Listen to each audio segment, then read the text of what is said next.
Hello and welcome to another episode of the Agency Leadership Podcast. I'm Chip Griffin. And I'm Ginny Dietrich. And Ginny, I think we need some outside perspective here. I don't know if we're on the right track, and so I'm going to talk to my friend over here to see what kind of advice we might get. Okay, sounds good. Right after this.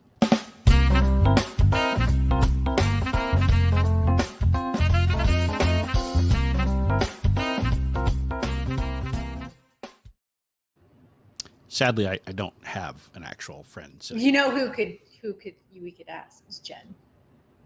We could. I don't know that qualifies as true outside perspective, though.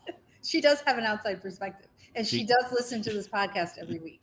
She does. So maybe, no, I don't want to ask her perspective.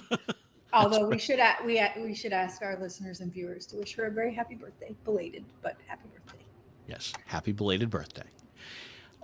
So what we are going to talk about, though, is the value of getting some outside perspective when you're running your agency, because this is something that, obviously we provide that in the roles that we serve for agencies as coaches and consultants. But any kind of outside perspective that you can get can be potentially valuable because it gives you an opportunity to look at things differently, to have someone challenge you, to have someone to be accountable to, all of these things that I think most owners would benefit from, because most small agency owners, they're kind of sitting in the corner by themselves from a management perspective. Right. Even if you've got a team, you can't ask them for truly candid advice because they know you signed the paycheck. Right. Yeah. I mean, the term "it's lonely at the top" exists for a reason, because it's you and you and you. And if you think about it, most agency owners are accidental in one form or another. They never really dreamed of starting their own business. They don't have any formal training in business or management or any of those kinds of things. And so having someone who can, offer ideas, ask questions, can really help you so that you don't feel quite as lonely and you're at least examining and making intentional decisions as much as possible. Yeah. I mean, I've worked with a coach. I've worked with coaches through my business, my agency career life. And it's one of the most valuable things that I have done for myself from a professional development standpoint. I tell this story all the time, but I had a business coach who, let's just say he didn't take my BS and he was pretty hard on me, but it was really valuable because I learned a lot. And I remember sitting down with him one day and being really frustrated because my team kept talking about how burned out they were and I couldn't understand why. And he broke it down for me. And he's like, okay, what time do they come to the office? And I'm like, well, we're open from 9 to 5 and they get an hour for lunch. And he's like, okay, but what time do they come to the office? And as he pushed me, I realized that people were coming into the office between 7 and 8 usually, and were staying until way after dinner time. And he kept pushing me and pushing me and pushing me. And I realized that's because that's what I was doing, as I was coming in at 7 and I was staying until 8 or 9 o'clock at night. And because my action was showing that that's what I expected, that's what they did. Even though I didn't expect that. And I kept saying, really, as long as your work is done, I don't care. You come in at 9, we open at 9, we close at 5. Those are the hours. But my action didn't show that. And so he worked with me to really help me figure out part of the reason they were burned out is because they were working 12 to 14 hours a day when they didn't really need to. And I couldn't see that for myself. I couldn't understand that all by myself. And he just kept pushing me through that to help me understand that even though I'm saying you don't have to come, our hours are 9 to 5, I was demonstrating through my actions something different. And they were doing the same thing. And then when I noticed that they were doing it, I didn't say anything. I let them come in at 7 a.m. and I let them leave at 7 p.m. Right. So that's a really good example of how somebody from an external perspective can help you see sort of the forest for the trees. Yeah. I mean, it can be someone like that who is challenging you on your, whether it's BS or just your preconceived notions. Yep. Whether it's someone who is asking you if what you believe is true is actually true. Right. I talk with plenty of agency owners who, tell me, yep, we are absolutely, well-focused, well-positioned and all that. And then you start digging into it and it turns out really they are a full-service agency for everybody. Right. And so, but you get there by asking questions and looking at information and pushing. And I think, someone who can offer that independent perspective, whether that's someone that you're paying, whether that's a mentor that you've developed over the years. If you're in a partnership, it can be the partnership, although the partnership itself can still benefit from Yep. an outside perspective. But certainly if you have a partner or partners within the agency, that gives you some of that, because at least it's not all inside just your head. It's great to have the discussion in your head. It's better to have it with a real person. Yes. I think this is indicative of many, it's not just agency owners, but it's many small business owners where we see a lot of the same things. And I actually have a client on the agency side who is running a business that's a mid-sized business, but the CEO himself gets stuck in these things that I see with agency owners all the time. And it's not delegating appropriately. It's putting out the fires. It's reacting instead of being proactive. It's working in the business instead of on the business. Like that, these are really typical things that every business owner, not just agency owner, but every business owner goes through. And somebody external can help you go, okay, hang on a second. Let's really take a look at this and figure out where should you spend your time. And it's something that we talk about a lot. How are you managing your time? How are you pricing? How are you hiring? How are you paying? Like all of the things that we talk about all the time, those are the things that every small business owner gets stuck in. And somebody externally can help you sort of get out of your own way and make a path for you forward. Right. And I think the key is that it is that outside perspective. In other words, it's not someone who's telling you exactly what to do. Correct. Because that doesn't work, right? There No, is it does no matter how No, it many does of not. these, Facebook ads you may see or YouTube videos you may see where someone says, this is the surefire plan to agency success. Yeah, doesn't work that way. Also, maybe is a way to agency success, but may not be the kind of success you want or the kind of agency you want to own. And so, all of us can provide you with that kind of perspective, but you need to be the one making those decisions. And if you're working with somebody who has experience, they can share with you what's worked and what hasn't for them. But you still need to digest it and decide, is that the path that you do want to go down? That's right. Yeah. One of the things that I think it's really important to understand is that, first of all, you have to be honest, right? You have to be honest with yourself and you have to be honest with the person who is helping you. And to your point, it doesn't have to be somebody you're paying. It can be a mentor. It can be an industry friend. It can be another agency owner, just somebody that you have the air of. But the number one thing is really to be honest with yourself and then to be honest with them, because you won't have the kind of success that you expect if you don't have that honesty and you don't have that trust. So I would say number one, be thinking about that. And number two, really help to understand, like, these are the things I see myself getting stuck in. I'm not delegating as well as I thought I would. I'm always putting out fires. I'm not being proactive. We set a plan at the end of every year, and by April, it's all gone to hell. Like, figure out what the things are that are getting you stuck, and understand that it's not unique. This is typical. So there are solutions to your problems, to your challenges, but you have to first be honest with yourself, and you have to be willing to be coached. And I think one of the biggest struggles that I think we both have in working with agency owners is they fight you. Certain people will fight you and say, well, no, I can't do that, or I don't want to do that. Okay. You have to open yourself up to the opportunity to be coached, just like Michael Jordan was coached and Patrick Mahomes is being coached and Tiger Woods had a coach. Like, everybody who's at the top of their game has a coach. It's okay to have a coach and to have someone help you. It's okay. Right.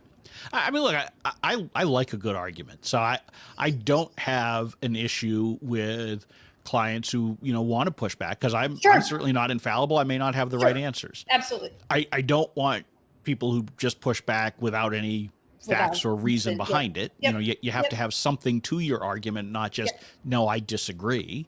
Right. That's not a very productive way to move forward with a coaching or consulting relationship. But I'll be honest, what I find even more challenging to work with are the folks who say, yep, that's great advice, and then they go off after the call and go do something entirely different. And then you come back and you're in the exact same spot the next time you talk. And you're like, but you agreed it was a good idea. You said you were good. To me, that's much more challenging. And so, you do have to be open to it if you're you either have to, I think, be honest with your coach or consultant and say, look, that's just not a path that I feel is correct or that I'm comfortable with or whatever. And so let's find an alternate path, because there are alternate paths. There is not a one Sure. single solution Yep. approach to it. And again, I'm not infallible. You're not infallible. They may actually have a better idea, but the only way we can work together constructively, whether it's a paid relationship or a mentorship or whatever, is if we're actually having that honest two-way communication. Yes. Yeah, yeah. It has to be honest and it has to be transparent. And it's uncomfortable, especially when you first start working with somebody that you may not know very well. If somebody has referred one of us to them and they call and it's a brand new relationship, it's uncomfortable. But understand that the relationship is there to help you run your business in the way that you want to run it. So successful in your however you define success. And also, it's all about chemistry, right? You're going to be working with this person or two or three people if you're working with mentors or a board or whatever happens to be. But you're going to be working with them a lot. So you have to actually like them. And if you don't like them, you're not going to show up for calls. You're not going to do the work. There's all these things. So I think that the chemistry piece is just as important as the being willing and open to being coached and to taking advice and seeing things differently. Absolutely, absolutely. You need chemistry. You need trust. The discomfort. You're right. That comes no matter what. I personally lean into that when I work with clients, and so I start out by asking the most uncomfortable questions. How much are you paying yourself? How much do you need to make in order to meet your basic requirements? Yep. Share with me your financials. Yep. Share with me your Yep. client list. Show me your bank statements. I just right out of the gate, I ask for the most uncomfortable stuff because it sets the table well, right? That we're going to be sharing this information. Yep. We have an NDA in place, so there's no reason not to. But frankly, if you're working with someone that you trust, you shouldn't need the NDA, right? I mean, a piece of paper isn't really going to solve your issues. Yeah. But you need to be open, and you can't just hem and haw when you're working with somebody. You need to be, even if they don't ask for it, you need to volunteer this kind of stuff. If you've got unpaid bills, because you had a cash flow problem, share that information. If you've got a pile of debt, share that information. Even if it's in your personal life, if that's causing pressure on the business, share that, right? Those are all things that make for a much more productive relationship with whoever is providing that outside perspective. And without it, they can't really give you the same kind of assessment because they don't know enough about your circumstances. They'll never know as much as you do, but they need to know enough. Yeah. And that's a really good point. I always ask for that kind of information as well. And it is uncomfortable at first because I think people are like, either because they don't know and they know they should know, which is a big challenge, or because, it's private and it's sensitive. And especially for those of us that are running a business alone without a partner, we've never had to share that with somebody. So sharing that kind of information can feel uncomfortable. But to your point, it's part of the trust building. And you're like, who am I going to share it with? I'm not going to share it with anybody. You're not going to share it with anybody. Right. It's not like we're going to go blab it on this podcast, right? Right. So yes, there is an NDA in place, but it's almost not necessary because there's a confidentiality, I think, that almost anybody who's going to help you abides by. Well, yeah, and the reality is, and I explain this to a lot of agency owners, there are a lot less people interested in what they're up to than they think. That's fair. That is fair. Your competitors are not constantly looking for information on you because you probably don't have that many people who are truly competitors in the sense that, it's a fight to the death between the two of you kind of thing. I mean, I have seen agencies that are in those kinds of battles. It's really rare. It tends to be in really narrow niches where just, there are only two or three players. And so, yes, they do bump into each other regularly. But for the vast majority of you, that's just not what it is. It's not. And so don't worry about your competitors obsessing about you, and stop obsessing about your competitors too while you're at it. Yeah, I mean, you're exactly right. There's, PRSA has a subsection called Counselors Academy for agency owners. And I remember the first time I went, I was kind of like, I'm here with a bunch of competitors. And actually, I found that wasn't the case at all. Yes, we all do the same work, but we may do it in different industries. We may offer different services. We may charge different fees. We may do project work versus retainers, whatever it happens to be. So there's a lot of people that are in the same boat as you, but not necessarily doing the same thing as you. And you can learn a lot from other agency owners. So I think that's another place to look as you're thinking about, getting some outside help is, are there organizations like Vistage, like Counselors Academy, that can help you with your business growth and your goals, aside from a coach or a consultant? Yeah, and look, I mean, I've described the business development process for agencies as very similar to dating. It's matchmaking, right? Yep. And so if you think about it in those terms, if you're single, you don't refuse to go out with any other singles because you're in competition with each other because you're each looking for slightly different things, presumably. That's a funny analogy. Right? So, right. That's a good if analogy. you're single, you talk to your other single friends. Where are we going this weekend? What are we doing? I mean, do the same thing with agency owners. Yeah. Because most of the time you're not in direct competition. And even when you are, to me, you're still looking for the best fit. And so if a prospect chooses a competitor over you, I don't view that as a loss. Right. Right? Because they felt a better fit, a better connection with that other agency. And so if they didn't feel as good a fit with me, I don't want them. Right. Because that's unlikely to work well. That's right. You want people who want to work with you. Yes. And when you're looking for the outside perspective, you need the same thing. It needs to be someone that you want to work with and that wants to work with you. Because if you don't have that chemistry that we talked about earlier, that mutual desire to be helpful, you're going to run into problems. And the whole point of an outside perspective is that you can have these conversations and that you can get feedback. I mean, look, what we do, Right. It is not rocket science. Right. No, it's not. Most of what we do is somewhere between the blindingly obvious and the slightly interesting, to be honest. Yep. Occasionally I have a real gem that I give some, but most of the time it's the blindingly obvious. Yeah. But because I'm not in their business every day and I'm not fighting those battles every day, I can offer it up and they can look at it in a different way than they have been. And so that's what you get when you're working with somebody, again, mentor, coach, consultant, friend, another agency owner. Yeah. And I think you can also look at it. I mean, we certainly at a really strategic level, helping you see the forest for the trees, but also at a really tactical level, which is, okay, I need some feedback on this. I've created a list of red flags that I'm going to look for in new business meetings. Can you review this with me? Are there any other things based on what you know about my business, are there other things that I should be looking at? Or I'm starting to prepare for next year and I've crafted my financial plan. Can you look over it with me and see if I'm off base, if I'm missing anything, if my profit goals are correct? Like, those are the things that somebody from the outside can look at you and, to your point, go, oh my gosh, I see these red blinking lights here because it's so obvious, but you're not seeing it because it's like me. I wasn't seeing that people were burned out because they were working 12 to 14 hours a day, because in my mind, I didn't expect it. But that's what the reality was what was happening. So if somebody can sit down with you and go, actually, right here, look right here, because you may not see it, even though it may be obvious by the time you do see it. Right. I mean, the other thing is it's not just the perspective that you're getting, it's also the accountability. And I think this is something that's a great point. That you wrote about on your Facebook page, recently, in terms of fitness accountability partners and that kind of thing. But from a business standpoint, having someone who's providing that perspective is also someone that you'll be providing updates to.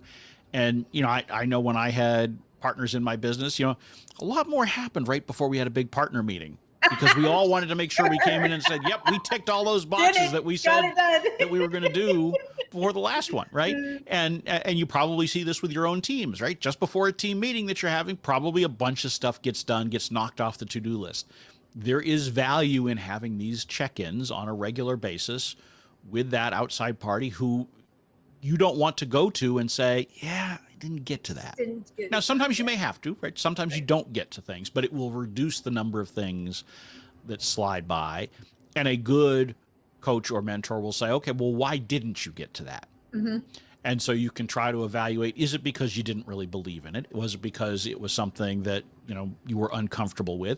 Or was it simply because, you didn't have the time, and so therefore we need to figure out how to free up the time if this is indeed a priority. So having someone who can help hold you accountable and to figure out in places where you missed your goals, why you missed them, can be very helpful. Yeah, the accountability piece is, that's one of the most important things you can do in life in general. I mean, you reference my my Facebook posts. Like, I have an accountability partner, I have a coach, and I have a team for for cycling, so that I actually show up and do the work, because a lot of times it's more about discipline and consistency than it is about motivation. And the same thing in business. So when you have results, it's because you're consistent, it's because you're disciplined and you're getting things done. It's not because you're super motivated every single day of every minute of every day to get the work done. We all have those days where we're not motivated. Me too. But we appreciate your motivation in taking the time to listen to the entirety of this episode of the Agency Leadership Podcast. Sadly, we are drawing this to a close. We are going to move on, and you'll have to find that outside perspective somewhere else for the next, I don't know, however long it is until we have another episode out there. So Week, hopefully. could be. Who knows? It's the holiday season. It is, right? Yeah. Sometimes we slip a little bit. Maybe we'll be motivated. Maybe we will. We'll see. You never know. You just never know. I'm Chip Griffin. I'm Ginny Dietrich. And it depends.